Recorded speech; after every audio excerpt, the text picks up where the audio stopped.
Mitte, et ma nüüd tunneks hirmsasti ajakirjandusmaailmale parasjagu siin kaasa võib-olla, eks ole, et võitlen nende eest, aga ma ei saa nagu sellest loogikast aru. Et kui oli mingisugune kokkulepe, milles oli alusloogika, nagu ma praegu ajalehest loen, eks ole.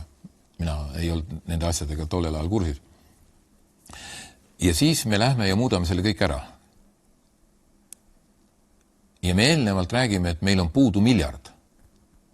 Ja siis tuleb Telepurki rahaminister, kes ütleb, et siit me saame 3 miljonit. Ma ütlen ausalt, et ma ei saa enam üldse mitte millestki aru.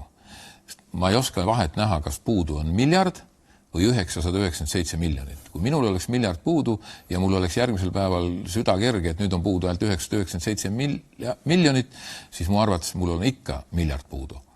Ja minna nüüd nagu vastuollu kogu ajakirjandusmaailmaga ja massimeediaga 3 miljoni euro pärast. Ausalt ütlen, et maksuteooriast ma ei saa aru siin, aga ma ei saa ka aru nagu sellisest poliitilisest loogikast.